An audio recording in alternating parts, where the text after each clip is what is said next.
Dobrý večer, vážení příznivci a příznivkyně Svobody a Liberálního institutu. Vítám vás u letošní výroční přednášky, jejímž hostem je Tom Palmer. Vzhledem k situaci s koronavirem jsme museli tentokrát zvolit videopřenos, přestože Toma Palmera už jsme měli pozvaného do Prahy. Tom Palmer se k nám za malou chvilku připojí z Virginie, pokud se nám povede technicky zprostředkovat tento přenos, věříme, že ano. A já vám jenom ve stručnosti představím Liberální institut a Toma Palmera. Liberální institut je pražský think tank zaměřený na svobodu jednotlivce, volné trhy, malý stát a mír.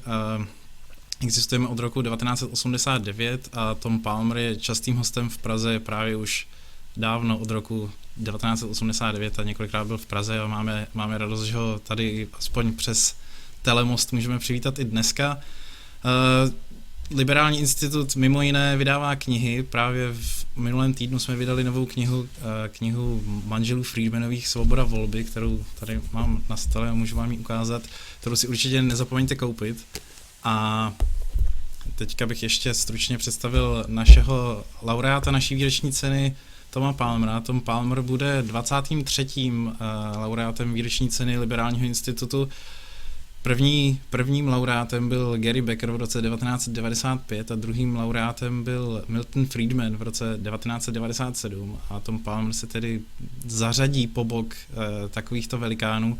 Poslední dvě výroční ceny jsme dali Johnu Taylorovi, který je velkým teoretikem centrálního bankovnictví na světě, a Danielu Hannanovi, který je zastáncem volného obchodu a samozřejmě velmi známý je jako jeden z předních filozofů euroskepticismu. Tom Palmer je americký libertariánský filozof, je viceprezidentem mezinárodních programů Atlas Network, je také senior fellow v Cato Institutu a ředitel Cato University.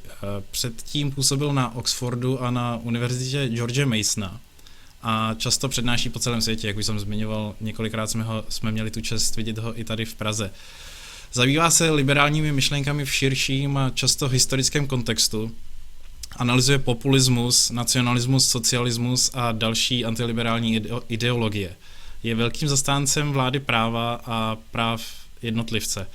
Mimo jiné je také jedním z původních žalobců v případu Heller proti DC, který ve Spojených státech zakotvil individuální právo na držení a nošení zbraně. Publikoval mimo jiné v Harvard Journal of Law and Public Policy, ve Wall Street Journal nebo v New York Times. Je autorem několika publikací nebo editorem, mimo jiné Realizing Freedom, Libertarian Theory, History and Practice z roku 2011 a editorem například knihy Peace, Love and Liberty z roku 2014, tedy mír, láska a svoboda.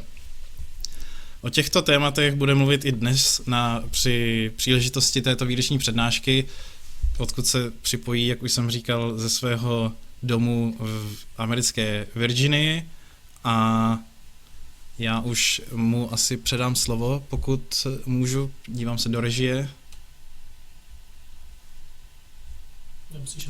Mr. Palmer, can you hear us?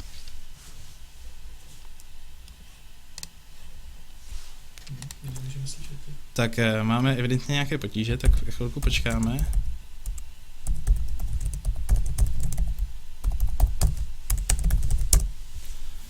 A zapomněl jsem vám samozřejmě říct, že pokud jste schopni tuto přednášku sledovat na Facebooku nebo na YouTube, tak čekáme na vaše dotazy, ať už na YouTube nebo na Facebooku nebo třeba na Twitteru, a po přednášce, pokud si budeme schopni zprostředkovat, se Toma Palmera na tyto dotazy zeptáme. Jeho přednáška by měla mít... Mr. Palmer? Can you hear us?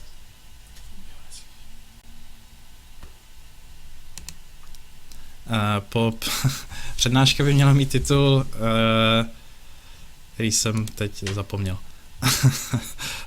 For our freedom in yours, how to realize your own freedom by loving the freedom of others.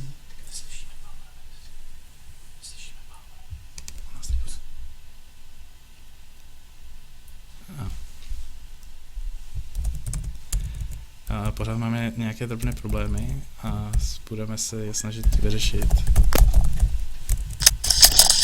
Now we can hear you, Mr. Palmer. Okay. I hear you. Can you hear me? Yes. Okay, very good. So I'm happy to give the floor to Mr. Palmer to deliver our annual lecture.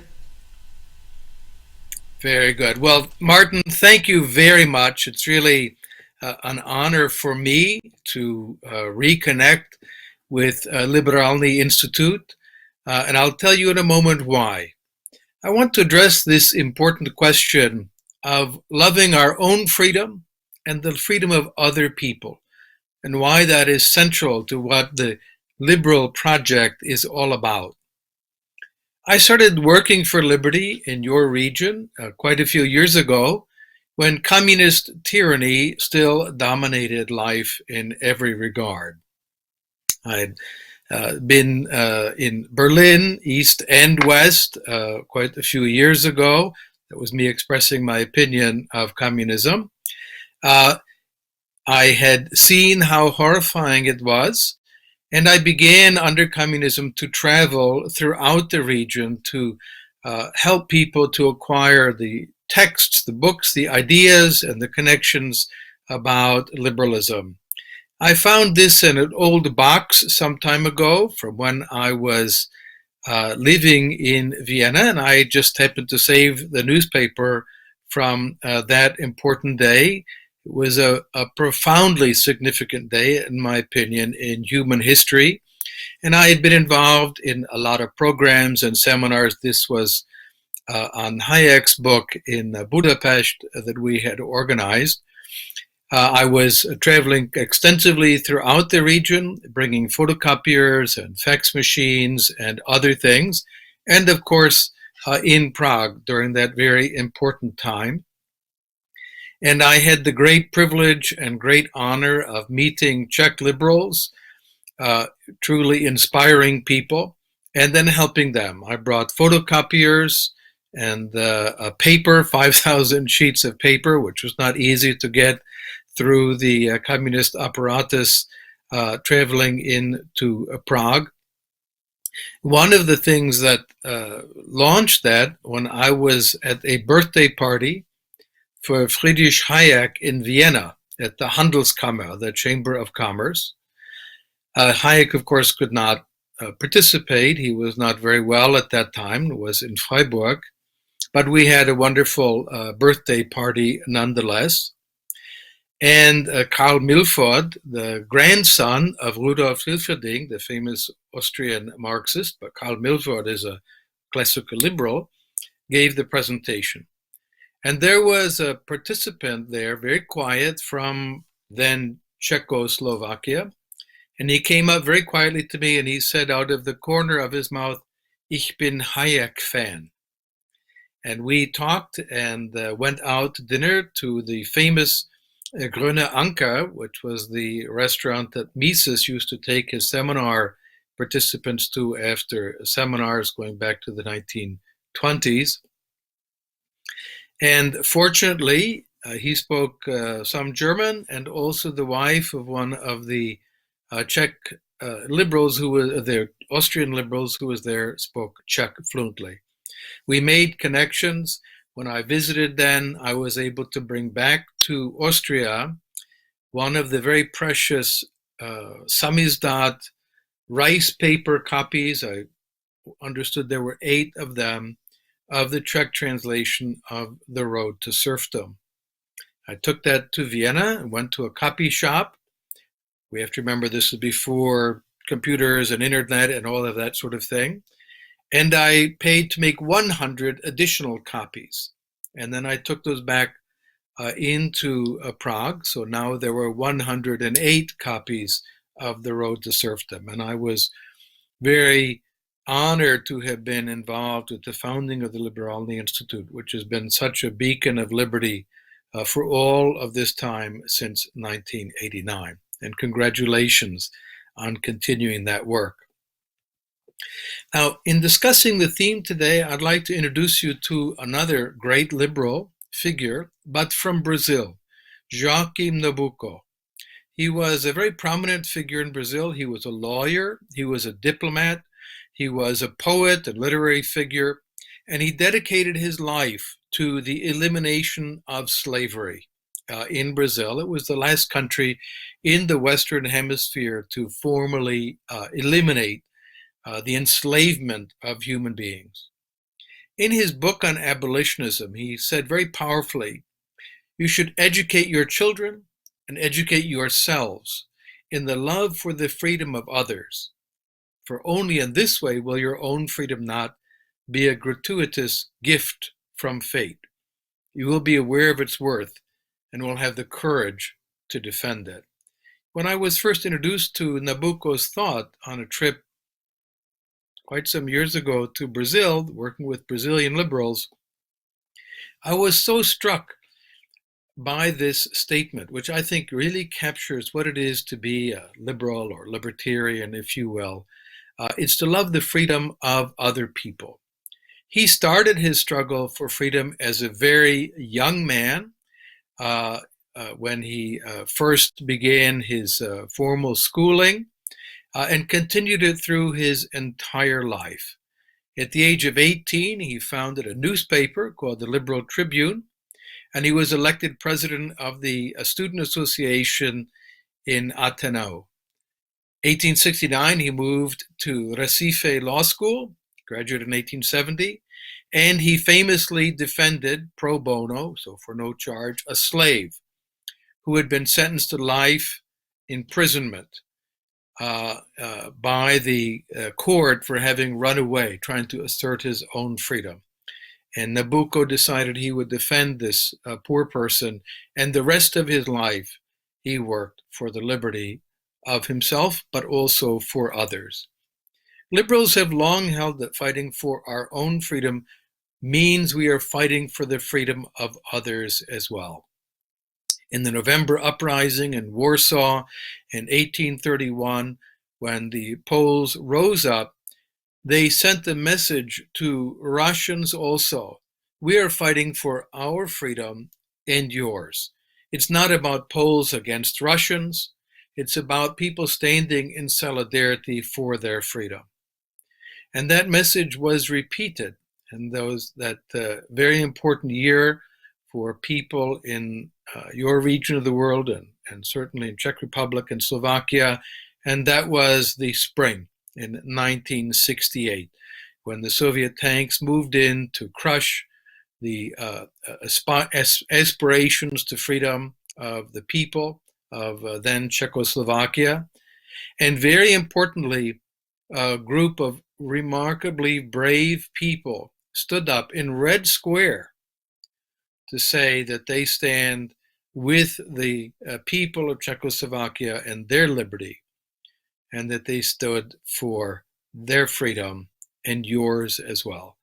To me, this is the really important defining characteristic of being a liberal, is to believe in the freedom of other people. It's what defines us as liberals.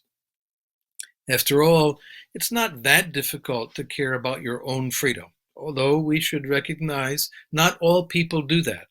There are many who are quite willing to knuckle under or bend to authority. We see that all around the world. People who stand up for their own freedom are remarkable, but it's not that hard to do. It takes something extra to care about the freedom of other people as well. And then finally, a very important point that defines us as liberals. We do care about good results, but we know that results cannot normally be chosen. You cannot just have a choice to say prosperity or poverty, or health or sickness. We choose rules and practices that we hope will yield good results. And that means that as liberals, we believe in the rule of law. We believe in the abstract principles. They're not just for me, but they're for everyone. All should enjoy equal rights, equal freedoms, and equality before the law. Those are defining characteristics of true liberalism. Now, there's a flag that may be familiar to some of you, the so-called Gadsden flag from the period of the American Revolution and the American War for Independence. It's a snake. If you step on it, it will bite you. It says, "Don't tread on me," or "Do not step on me." And that, of course, was a very important message at that time. But I think there's a deeper one, the authentic liberal message. Tread on anyone. Not only don't tread on me, but don't tread on other people generally. We stand for the rights and the freedoms of everybody. Now, when I think about why it is that I work for liberty, why that is so important to me, I try to remind myself of the fundamentals. It's not because we're greedy or selfish that we stand up against arbitrary power and for individual liberty. I can assure you, if your goal is to become rich, being active in the liberty movement is not a very good way of achieving that. It's not because we can get rich that we favor free competition. An old friend of mine, a person I admired tremendously in the United States, was a car dealer with Ford automobiles. His name was Joe Coberly, and Joe was a stalwart of the liberty movement going back to the early 1950s in the United States. And every year, he would fly at his own expense to Washington, D.C. to give testimony against restrictions on foreign cars from Japan or Germany or Korea or Italy or Sweden or wherever. And he said, "I believe in freedom to trade." Now, I would benefit from protectionism because he sold American-made cars at the time. But he said, "But I'm against it because it's wrong." He was a free trader on principle.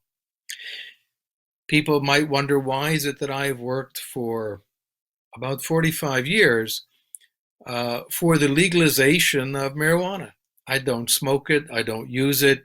I like the occasional good Czech beer. I like a good glass of wine, and I drink coffee. Those are my drugs. I don't do any of the illegal ones, but it's wrong that people are imprisoned and punished because they own a plant or they find the means to relax that I don't enjoy, don't approve of, and don't like to be around.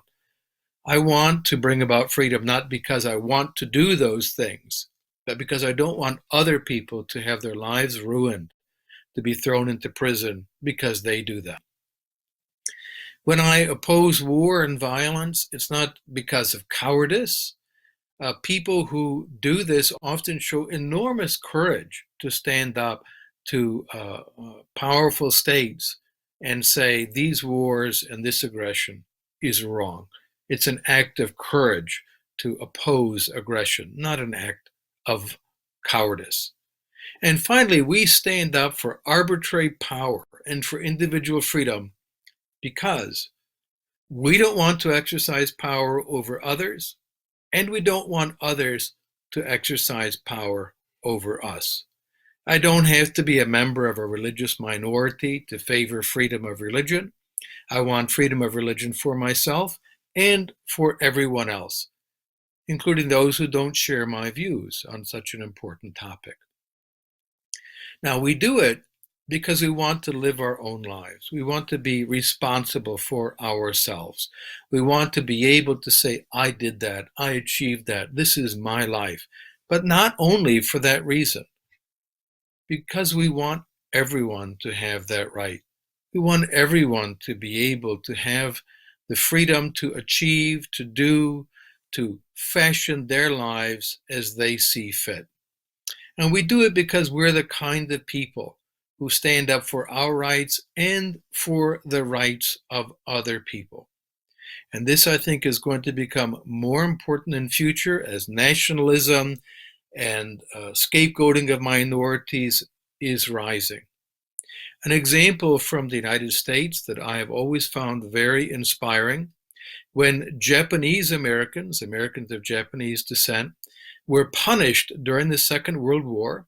They were imprisoned, they were sent to relocation camps in the deserts, and their property was confiscated from them. They were robbed.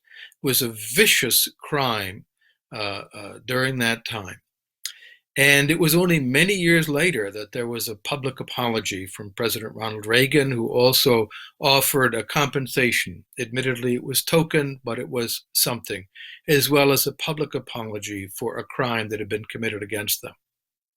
When it was being committed, though, there were quite a few farmers and ranchers in the western states of the United States who saw what was going to happen, who had heard about it, and they contacted their Japanese American neighbors and said, "This is going to happen.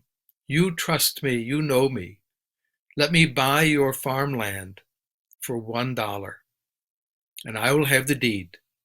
And when you come back, I will give it back to you for $1. And they did that. And in those cases, people had their property and lands when they returned. Unfortunately, of course, this did not happen everywhere, and many, many people were confiscated. But it was those people who did the right thing, at some risk to themselves. They were denounced as traitors by others. They believed in the rights of their fellow human beings, of their neighbors, regardless of race or ethnicity. And we do that because it's the right thing to do. We want to do what is right and be the people who can look at ourselves in the mirror and say, I did the right thing, and be able to live with that. And then finally, we do it because someone has to do it. And if not us, who? Who will do it? We need to be the ones who stand up and do that. A little note on liberalism in a pandemic, because this is, of course, what is dominating the news, and it's what everyone is thinking about all the time. If you turn on the radio or the television, this is what you see 24 hours a day. And liberals have some insights into this as well. And maybe we can have a conversation about measures that may be appropriate in a pandemic that we do not want to last, and what are the appropriate limits on those measures. But a fundamental principle is that loving the freedom of others, of course, means accepting responsibility for your own actions. In a pandemic, we take action to protect ourselves and to protect other people, because we believe that other people are important. We do not have a solipsism of rights, meaning I'm the only person in the world with rights. I recognize the rights of other people. And that means taking the precautions that we have now heard about to protect ourselves, but also to protect other people in the event that we become infected, but perhaps do not yet know it. And so this is now, fortunately, becoming a more common conversation about the measures we should take as responsible people who believe in respecting the rights and the interests of other people. And further on, we should demonstrate, and many people around the world are doing exactly that, that we are the responsible ones. We believe in a society, or societies, I should say, of free and responsible individuals. And all around the world, those who are capable are taking actions to help their neighbors. Now, of course, doing so with great care and attention so that we do not become ill or pass on a contagion, but people are helping the more vulnerable. And this has been very inspiring to see so many places around the world that people are stepping up to help those among us who are more vulnerable. The elderly seem to be much more vulnerable to this disease, and then people who have breathing problems, lung disease, or compromised immune systems. So here is a brochure I printed up on my home printer when I returned from Indonesia on March 12th and immediately self-isolated. I've been staying at home for most of that time. And I printed this up and put it all through my neighborhood, pointing out that if you are having difficulty getting out to get food or medications, or if you're more vulnerable to infection, ask your neighbors for help. I gave my address. I have removed from public things my address and my phone number. But I said, I'm happy to go to the grocery for you or to get things from the pharmacy. Let me know. And I've helped a number of elderly neighbors by going and getting the things that they need. and then making sure my hands are washed and I'm very clean, leaving it in front of their doors. And I'm not alone in doing that. Students for Liberty chapters all around the world and global liberal think tanks have been active in doing that as well, helping the vulnerable. I recommend that when you do it, you document it so that you can show when this is over that you are the responsible people, that you take the action to look out for the interest of other people, and do so, of course, in a very careful and responsible manner. The other thing, though, is that we remember those who fought for our freedom. There is such a history of people struggling for liberty, and these are some of the martyrs of National Socialism who gave their lives for our freedom. Brave people who led the opposition to totalitarian rule. There are so many examples, but these are some of those who are especially inspiring. Jan Opletal, who was murdered by the National Socialists for his opposition and his defense of the freedom of his country, eliminated the monstrous and brutal murderer who was oppressing the people there. We remember them, and we should honor them, not only through our words, but when necessary through our deeds, and look to them as examples of good and proper behavior, of doing what is right because it is right. I'm reminded of the great Roman historian Tacitus in the Annals, and he talked about the function of history, and I think this is worth meditating on. In explaining what he was doing and writing his history of the Roman Republic and then Empire, he said, "My purpose is not to relate at length every motion, but only such as were conspicuous for excellence or notorious for infamy. This I regard as history's highest function." I take that very strongly. The highest function of history for this great historian: to let no worthy action be uncommemorated. That is to say, to be forgotten or not to be recognized.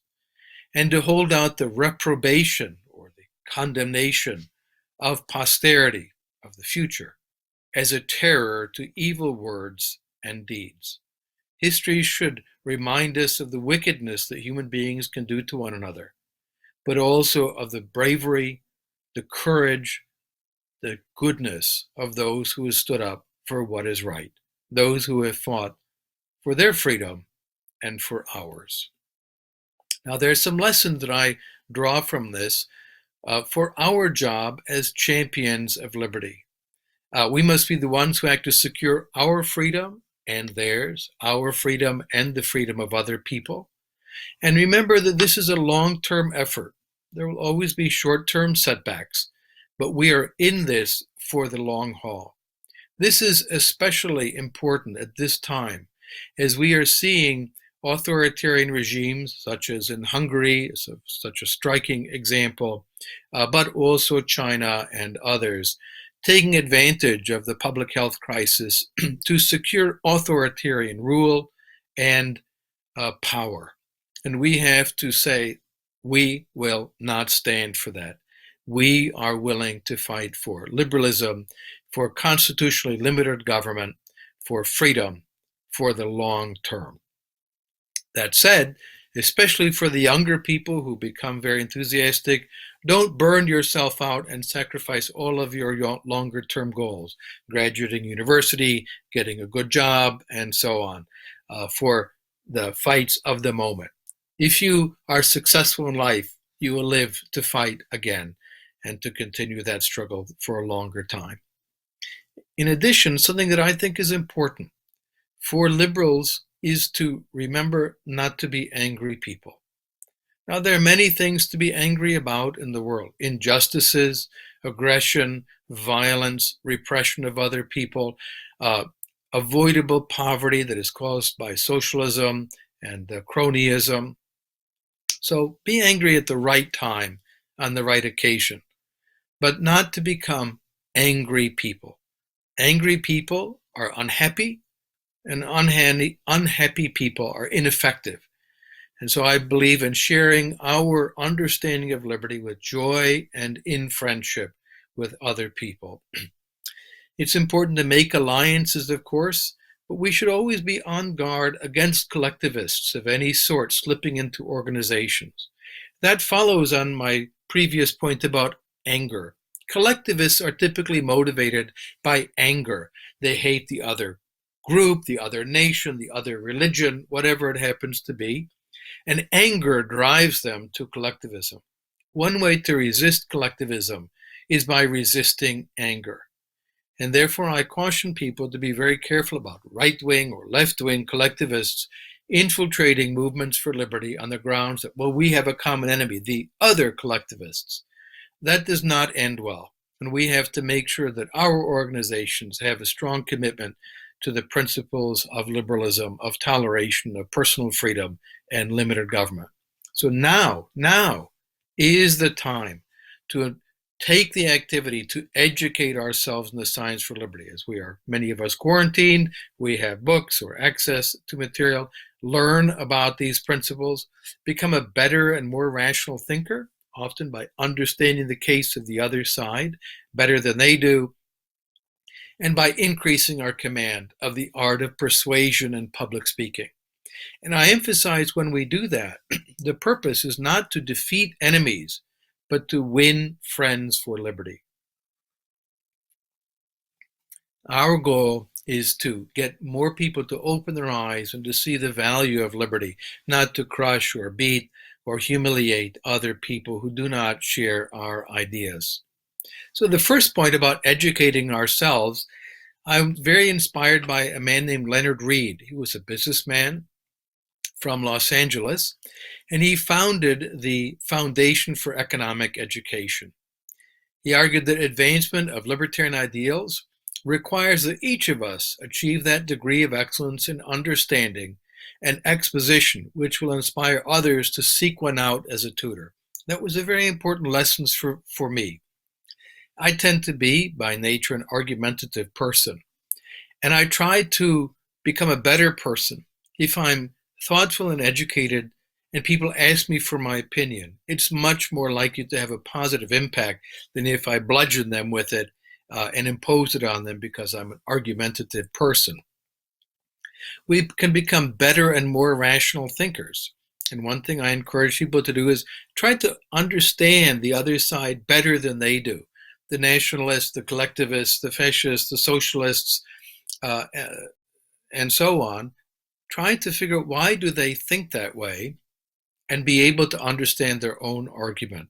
I think it makes us better able to refute them and open their eyes. So it means I read a lot of writings by anti-libertarian writers. I think that's an important exercise.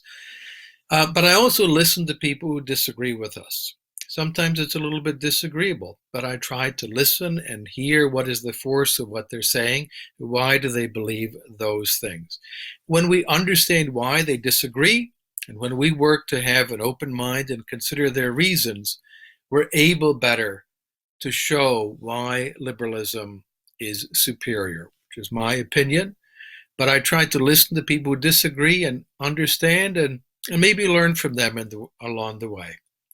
And once we've done that, we can help our friends, our fellow students, and people in business and entrepreneurship and professional associations, our neighbors, our families, and even complete strangers to see the benefits of liberty and what liberalism offers to people, to live together peacefully and in prosperity.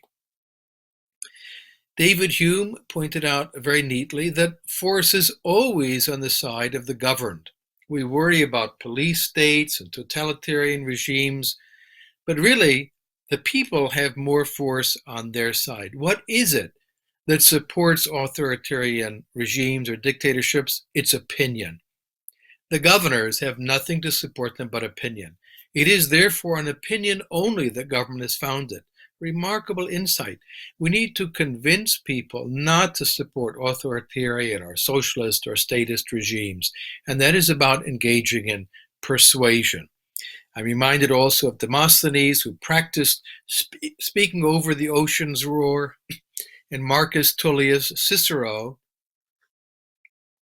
such an important figure in the history of European civilization, who trained himself to be a great public speaker. Although he had, as they said, a thin, scrawny neck, he wasn't physically imposing, he wasn't very tall, he had a high-pitched voice, but he trained himself to be able to speak in the law courts, in the Senate, in the public assemblies, and to promote the rule of law rather than violence.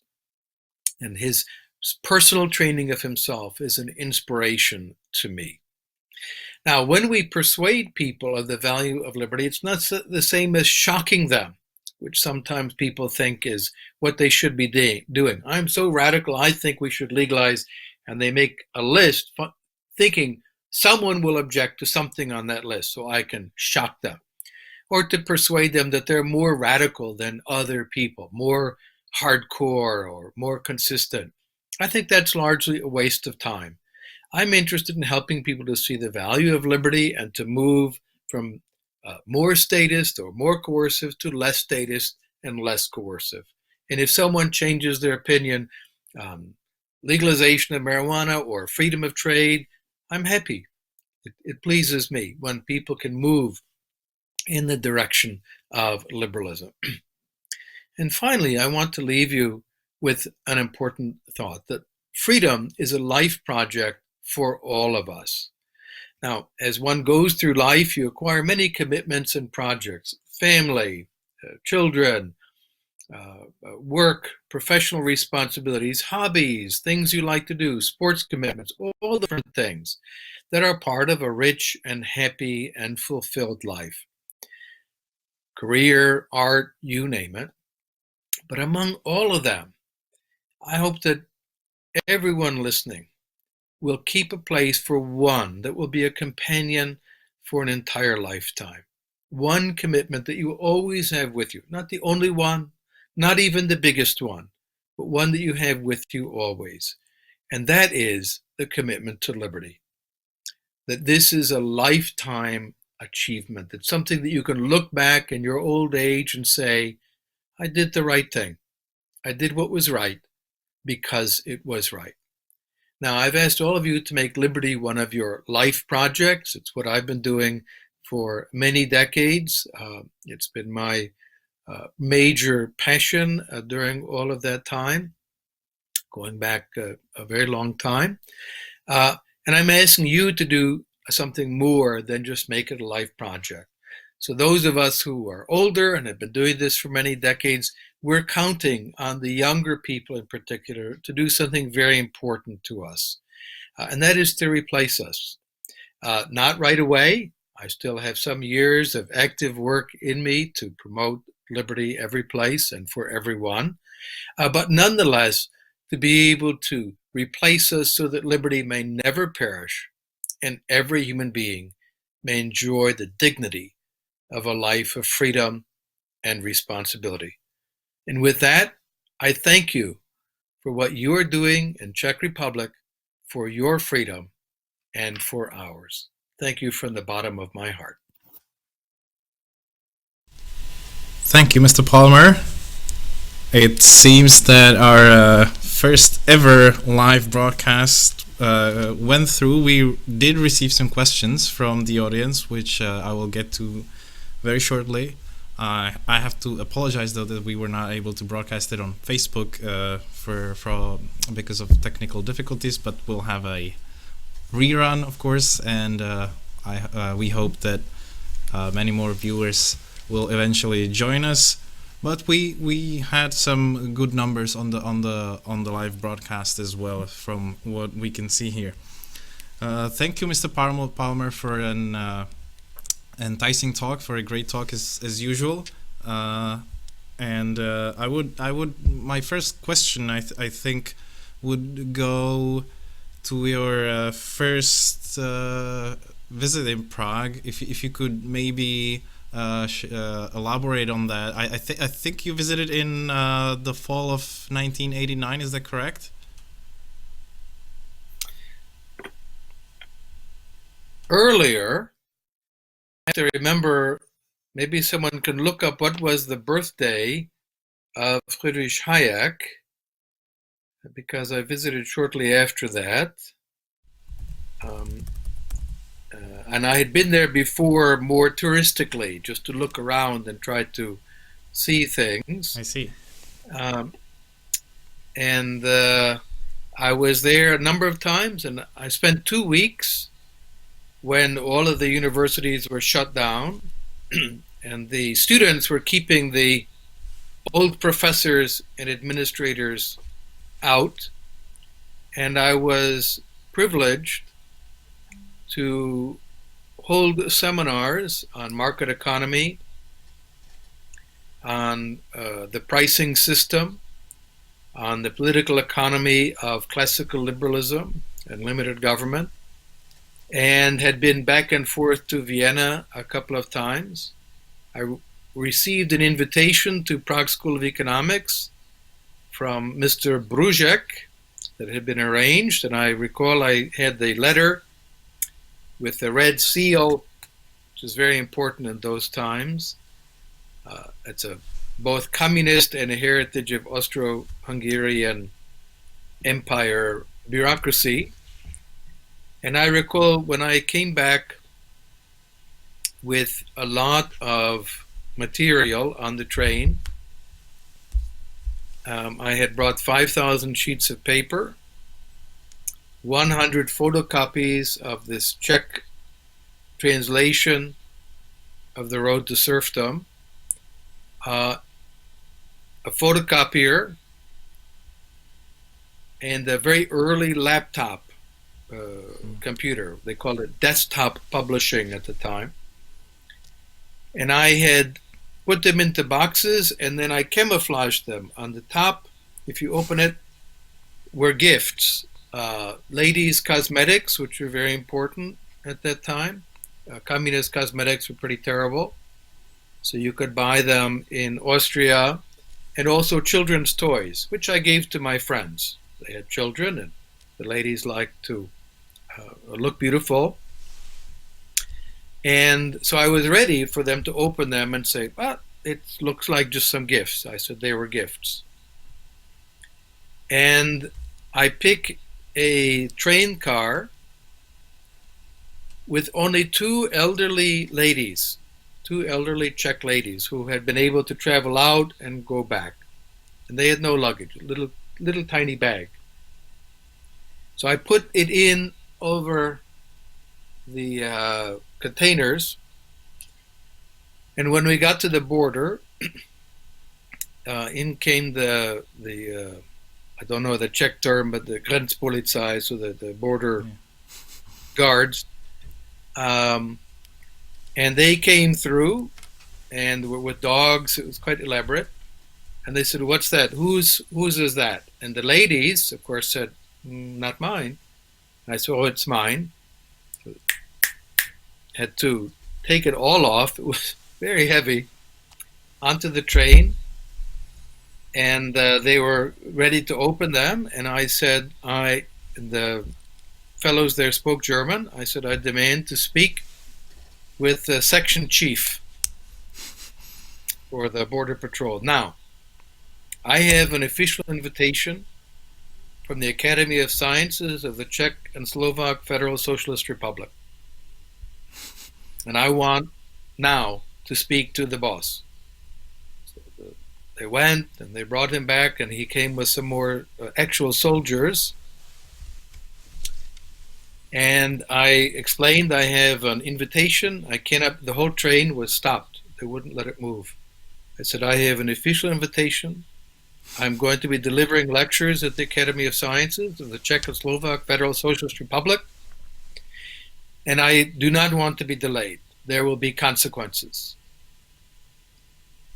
And he read the letter, and it had the red stamp. He didn't read English. The letter was in English. And he said, well, we would not want to disappoint Herr Bruzek. So he snapped his fingers and told the soldiers to put everything on the train, which they did. And I could tell they were saying something in Czech like, what the hell is in this? Because they're very heavy. And then we went on. So that was one of my experiences.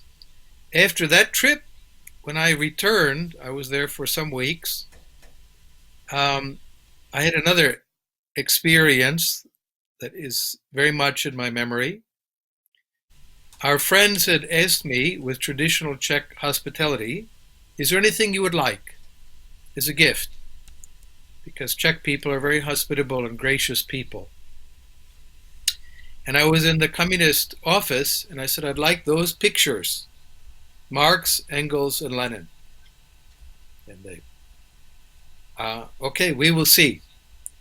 I went then to the train, and for my return, and things had changed during this time. It was a totally different country. And they met me at the train station, and they said, we have something for you. And it was all of those pictures. And they said, we found more in the basement of Stalin. Some cleaning lady had rolled them up and put them into the basement. Maybe he'll come back. When I then left the country with these remarkable gifts, which are now in my office, the Czech border guard, formerly these were very harsh people, but now he could be a human. He said, what are those? And I said, well, they're pictures. He said, since the alte Bilder, are they old pictures? Because some people were stealing from churches. It was a reasonable question. I said, somewhat. So he wanted to look, and he saw they were pictures of Marx, Engels, Lenin, and he laughed and laughed. And he said, please, take them, put them in a museum. We don't want them anymore.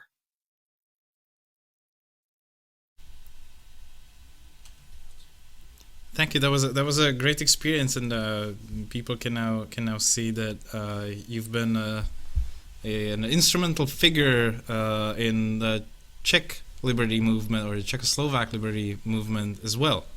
I have to apologize for the alarm that the viewers were able to hear and for our communication, but we turned it off, and we can continue. So I can now get to.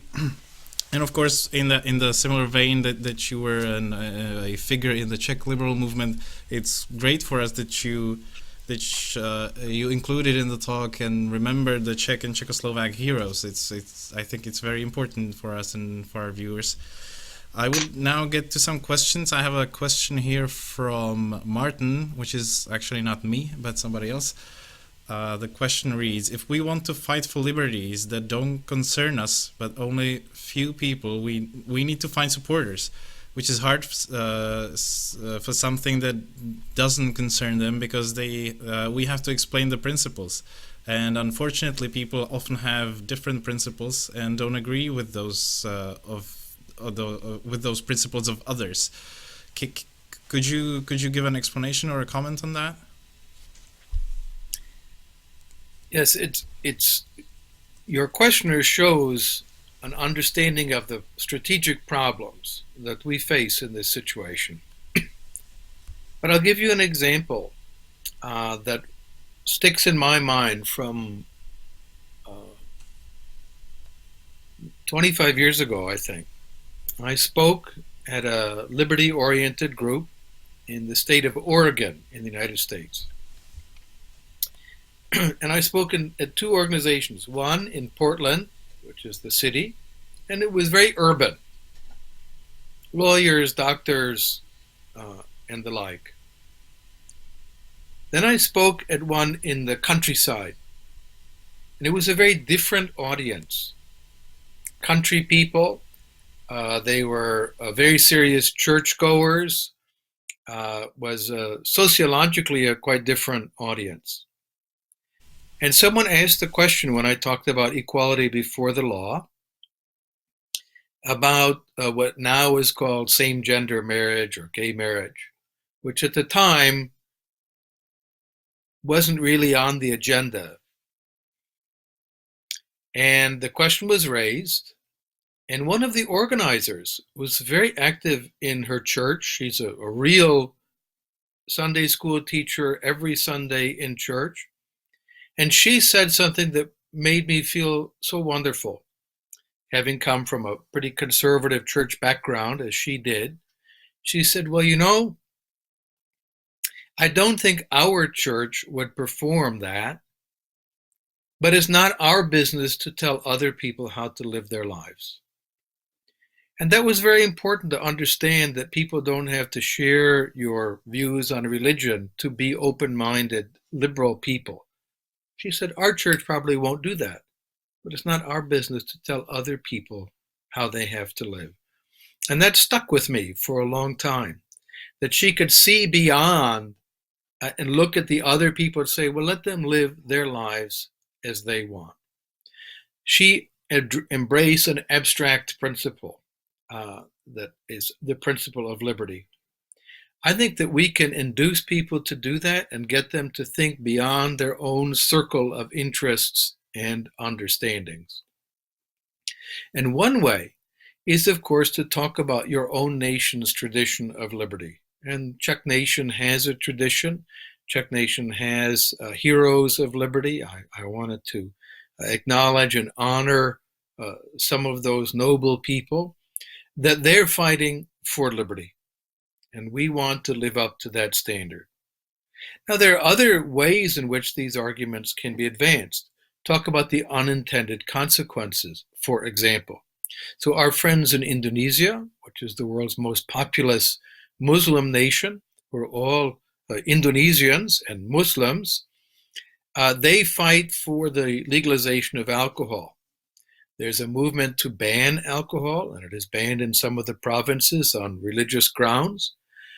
But the consequence is people drink illegal, what they call moonshine in America, alcohol, and they die from it. It is adulterated, it is impure, it's full of poisons. And they have very effectively campaigned for the freedom to drink alcohol if one chooses. And they have brought up the unintended consequences, that the prohibition is killing large numbers of people. This is, again, an effective argument to point out the unintended consequences and the consequences for people in your community or your family who suffer from these stupid laws. But it's a case-by-case question. How do we find the arguments that are likely to move people? There's no one-size-fits-all. I move to the next question, which is asked by Marek. Do you, Mr. Palmer, vote Libertarian, Republican, or Democratic? You know, I'm going to decline to answer that in the following way, although it's a perfectly reasonable question. Since I'm on here with my titles, I can see on the screen, Cato Institute Atlas Network. And it's not my job in representing non-political organizations to endorse any candidates. So one can send me a private message on that question. But my view is I do support those who support liberty. And insofar as I have an institutional affiliation, we're very careful about being non-political. We don't support this party or that party or this or that candidate. I personally may do so. So if someone wants to send me a question personally, I could answer that. But what I think is important publicly, as think tanks, as organizations, is to encourage people, regardless of party, to support policies of liberty. I'm happy if a party of the center left or the center right or a liberal party or a conservative party or a social democratic party does something that advances liberty. And there are many examples, some of which have been surprising, where socialist parties or conservative parties have been leaders in advancing liberal principles, and I encourage that when it happens. Thank you. Thank you for the invitation to our viewers to reach out to you. I'm sure that will be very appreciated. The next question here is from Miri, regarding the fact that people help each other during the current pandemic. People do exactly things that non-liberals believe have to be done by the governments because people are too selfish and unable to cooperate. And on an unprecedented scale, I would say, could you Could and should this experience be used, in your opinion, to argue in favor of a smaller state? It's a complicated question because sometimes when the state takes responsibility, they encourage people not to be responsible. That's one of the dangers of socialism or statism, is it suppresses and displaces voluntary civil society behavior, and then it becomes a self-fulfilling prophecy. The state takes responsibility, people in their voluntary capacity do not, and then the argument is, see, that's why we need to have the state take responsibility. One way to address that, as I mentioned in my introductory comments, is to be the people who do the right thing, who do help their neighbors, who chip in. And in that fashion, or at the same time, document it, take pictures, write about it, and then be able to put it out as an evidence of voluntary behavior. Now, private churches and other organizations often take the lead in this. So in countries that have you might say, a free market in churches without a state-dominated church, you tend to see churches are much more active in engaging in this kind of behavior, as opposed to those churches that receive state subsidies or Kirchensteuer, the church tax that you have in some of your neighboring countries, which really makes the churches, in effect, adjuncts of the state. They become officials of the state and not actively supporting the civil society. That's why the established state church of Sweden, their leaders understood the problem and they had themselves disestablished. They didn't want to be in that position because they wanted to be an active church that served the members of their community. And I think that was a very wise thing to do. So I do encourage people to take that effort as individuals. Given social distancing, it's hard to come together as groups, but I have friends in San Diego, in the United States, for example, who've organized food banks, and they do it in big parking lot. So food is there, people come up in cars, they put it in the back of the car for people who are having a difficult time right now, especially people who are on hourly wage jobs and suddenly they have no income. Waiters and hairdressers and so many people that have been so hard hit by this. I donate to a number of such charities, and I encourage liberals to stand up for our principles, also by showing in practice that you don't have to wait for the big daddy government or the great leaders to do things. Last point, we are seeing an example in the United States of completely incompetent government. The chaos and disorder of the federal response to this under our president, Individual One, the unindicted co-conspirator, as he was known in the Mueller report. It's complete incompetence and chaos. They did not allow voluntary testing, private firms to offer tests.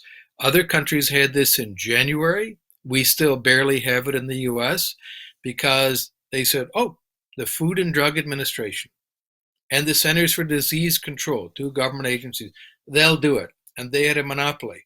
And the consequence was we lost months of testing time because the private sector was explicitly forbidden to offer these tests. So we need to highlight the failures of those policies, and when we can, organize and encourage voluntary responses.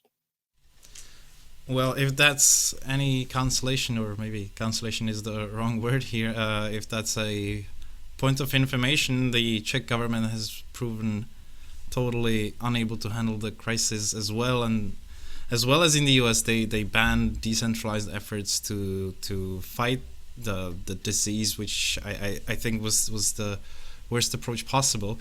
So politicians maybe everywhere, at least here and in the US, maybe have the same biases in responding to the crisis.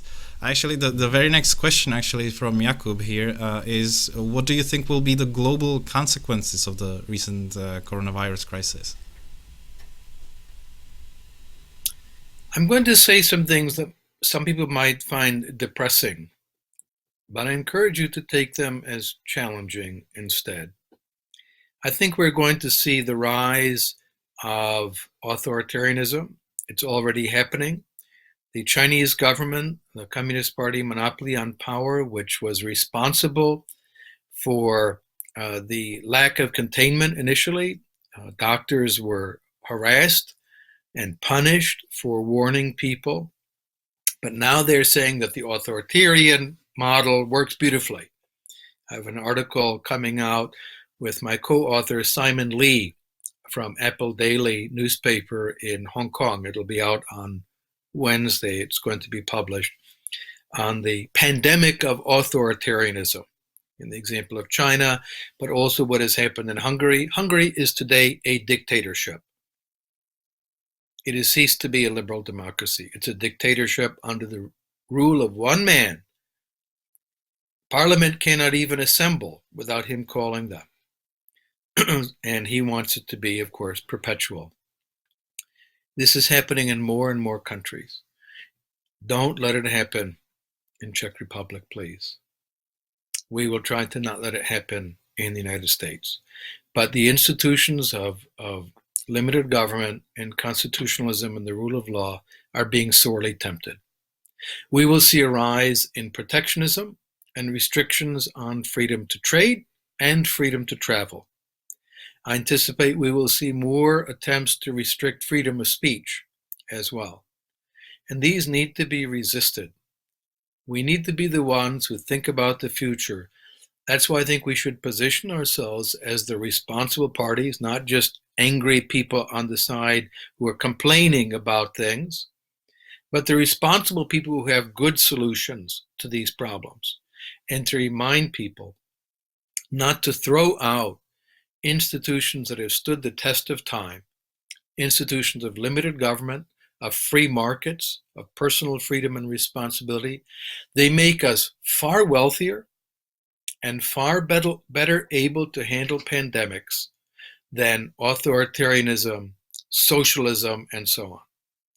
In the United States, we are told by Bernie Sanders and Elizabeth Warren and all of the characters in the US, the socialists, this proves we need to have a single-payer solution, like Italy. Well, it hasn't worked so well there. I wouldn't say that socialism caused the pandemic, but it's not a good response to it. We need to focus, and I'll mention in the United States case, all of the obstacles to solving the problem, which are now being lifted under emergency orders by governors. We have a highly cartelized non-market medical care system in the United States where you have to issue a certificate of need, piece of paper, if you want to buy a ventilator or install a ventilator in your hospital or clinic, or open another clinic, or open a hospital, or open an intensive care ward. That's why we don't have as many as we would in a free market, because you have to prove a need, and the people who argue against you are the ones who already have that, all the other hospitals or ventilator providers. And finally, they're removing these as emergency measures. And we are stressing these were never needed. They never served a good function. And now is the moment to remove these restrictions on freedom and to draw the lessons. They were never needed in the first place. And so we want to go on the offensive to fight back against this tide, this tsunami of authoritarianism and socialism that is coming toward us very, very fast. Thank you. I have 3 or 4 more questions here, if I can see correctly. Mm-hmm. This one is from Tom. Tom to Tom. Is it possible for the USA to be a non-interventionist country in international policy if there is a strong communist China? I think the answer is yes, but it also means not simply giving up when you're challenged. So let me take a very simple example. I do favor trade. I favor trade with Chinese people and Vietnamese people and Russian and Brazilian and everyone if it's free. But I do think that there are reasons to fear Chinese parastatal firms. So Huawei, for example, I'm not an expert on 5G. I don't pretend to be. But sophisticated people who seem disinterested, that is to say they don't have some personal interest in it, have made, I think, a good case that Huawei's involvement in infrastructure may present security risks because every organization in China, as Xi has reorganized the communist state, must have a Communist Party cell. And they answer to the Communist Party. It doesn't matter what the company management thinks. If the party cell is instructed, they'll. And so I think that there are legitimate concerns about communist China. It's not a market economy in that way. The Communist Party continues to infiltrate all levels of social interaction. And that means we should be cautious in that regard. I think also that they're attempting to present an ideological challenge to liberalism. I think it's a dangerous one. Most countries are not going to find that so attractive, however, because they don't have the same social structure as China. So the so-called Beijing model, which they're promoting, is a little bit difficult to export. On the other hand, the Kremlin has a much more active and, in my opinion, more effective anti-liberal effort through massive disinformation campaigns, the way in which they infiltrate and take over social media. Thousands of people in the Russian Federation on the payroll from the Internet, the research agency owned by Putin's chef, constantly putting out messages to destroy liberal democracies by polarizing populations on the basis of race, of religion, of any kind of way in which they can divide groups of people. And they are promoting the most despicable and loathsome racism in the United States of America, promoting white nationalists and ugly so-called white supremacists, but also promoting among Black Americans hatred of white people and promoting effectively a race war. This has been well documented, and I think it's extremely dangerous. And we should be alert to those kinds of information warfare that are being undertaken to destroy civil society and the republic of procedures, or the procedural republic, that is to say, the rule of law. And in every case, they want force, they want violence, they want internal conflict in the society. I think that's if anything, a more serious long-term threat, although I do not underestimate the dangers of the Chinese Communist Party and of their global reach. I'll mention one last thing. The Confucius Institute, which is a Chinese state-funded organization that has established itself in universities around the world, I think should be kicked out, because those are places not only where they promote Chinese culture and civilization and language, which I think is beautiful, but they promote the Communist Party's line, and they monitor and police Chinese students and punish them if they express dissident views or any kind of criticism. And I've seen this up close and in person.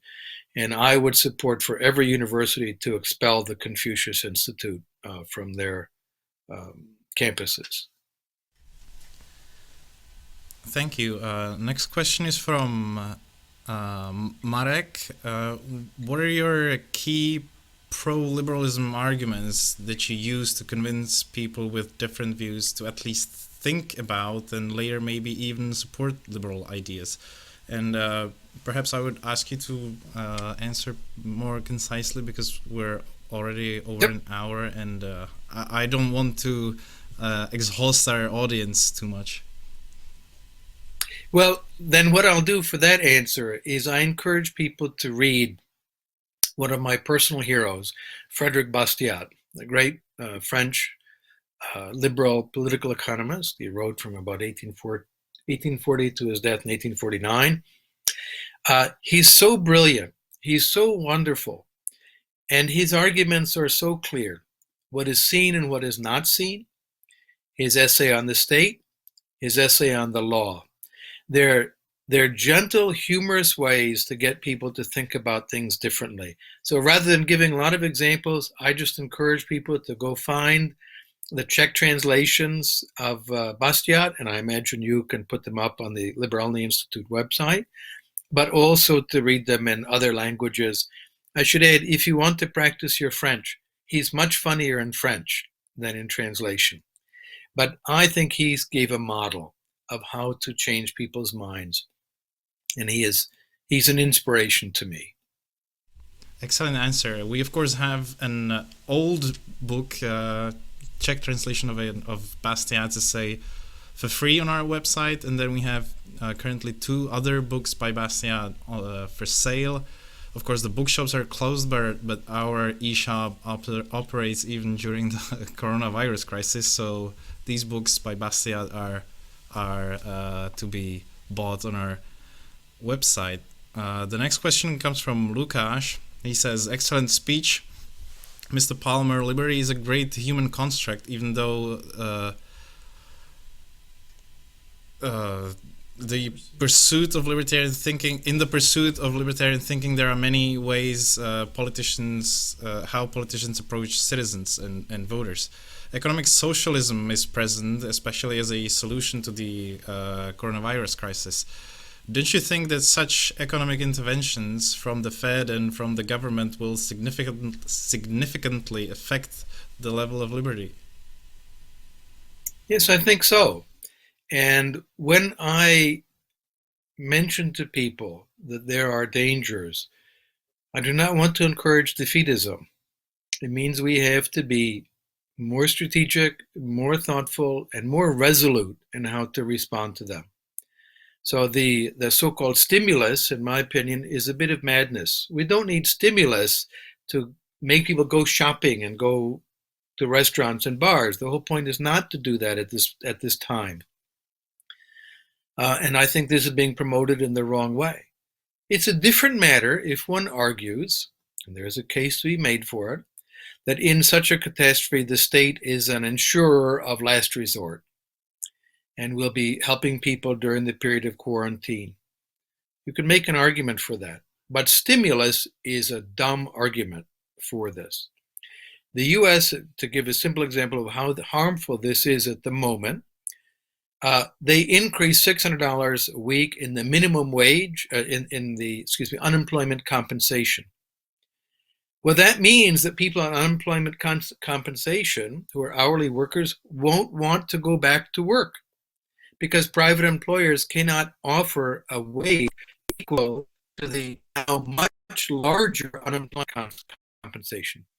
That's madness, and it will cause persistent unemployment. We have to argue against that and get rid of that. But that's a challenge that we face. We should not be defeatist as socialists or statists continue to do stupid things that have harmful unintended consequences. We need to steel ourselves to show the resolve, to explain, to criticize, and to offer positive alternatives. Thank you. I have 3 more questions if I see clearly. The next one is from Anna. The government has adopted a number of restrictive measures to limit the spread of coronavirus. How should it now support the companies affected by these measures? There are ideas such as promoting employment, subsidizing lost profits, or deferring the payments of taxes and fees to the state. Well, maybe you've just answered that, but do you want to add anything to that? I would just add one positive response is to get rid of the fees to the state and licensing fees and so on, and try to see this as an opportunity to liberate enterprise. We have a supply shock This is not a demand shock as the Keynesians want to see it. That's crazy. It's a collapse in supply. And that brings about a collapse in, of course, effective demand. People are not producing wealth, so they're not getting paid. They're not getting paid, they can't buy other things. We need to find ways to restart the economy without endangering people. That means proper health procedures, masks, distancing at work, and so on, but allow people to start producing wealth as soon as it is feasible, and to do so in a safe way. Not what we have in many countries, a total shutdown on all non-essential businesses. For one thing, we're finding many non-essential businesses produce components needed by essential businesses. And this is already causing serious problems when they have done this. We need a different, much more careful and pro-enterprise solution. If I can add one brief comment, I was really shocked by the realization that if you're licensed as a doctor in the US in one state, it doesn't mean automatically that you can practice medicine in another state. I think that's crazy, yes. And frankly, these regulations need to go. It is deeply crazy. Yes, absolutely.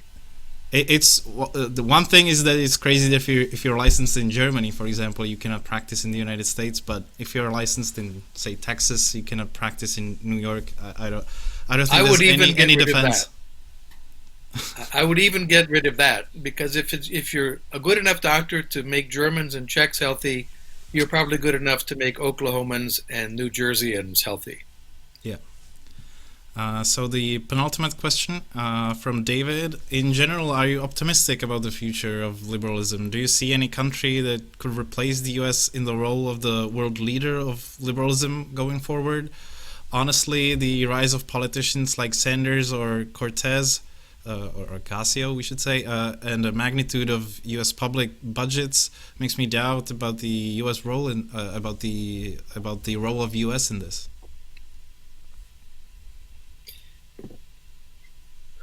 Yes, I think that's an accurate assessment of current politics, but not only Sanders and AOC, but also what is happening with the Republican Party as well. It is becoming a nationalist and statist and protectionist and anti-free enterprise party.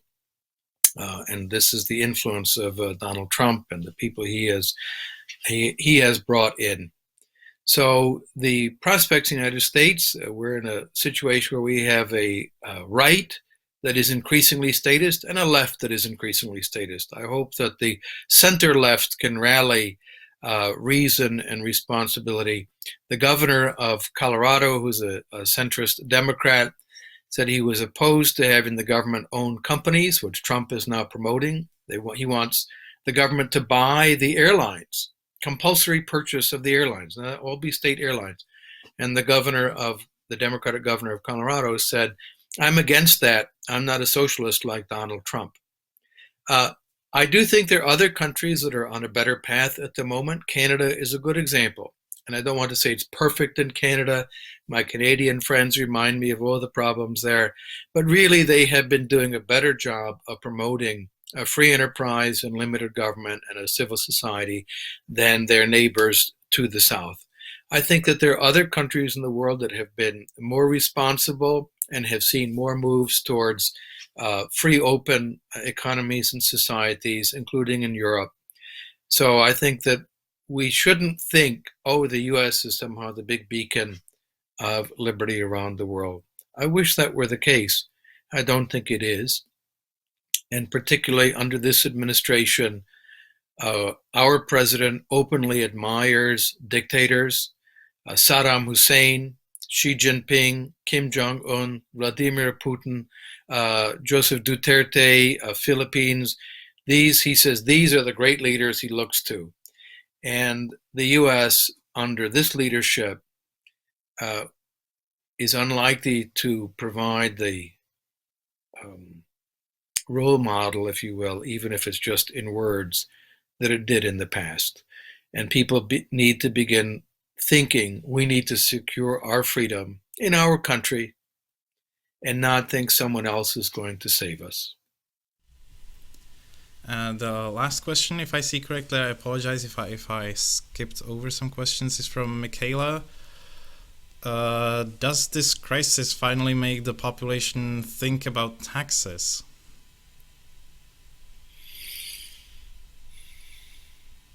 That would depend on the country. I don't think there's a one-size-fits-all answer to that question. One thing is that governments, of course, and politicians take every effort that they can to hide the burden of taxation. It's called fiscal illusion, as the Italian public finance theorists named it. And fiscal illusion is all around us. Value-added taxes that most people don't know that they pay.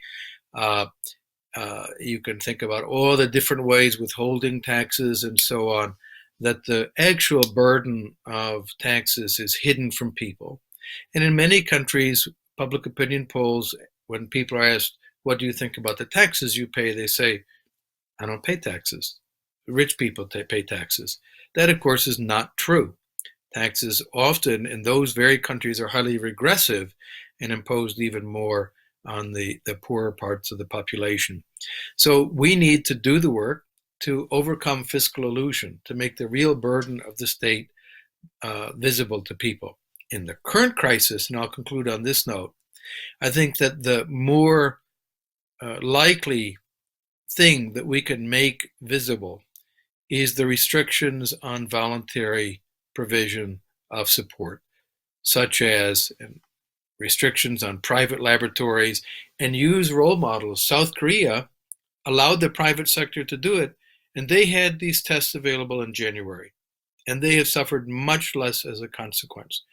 The US, which had a state monopoly, and all to protect us, of course, lost over 2 months of time. We could have had those tests in January, but our incompetent, bureaucratic, statist regime made it illegal, and people are dying as a consequence.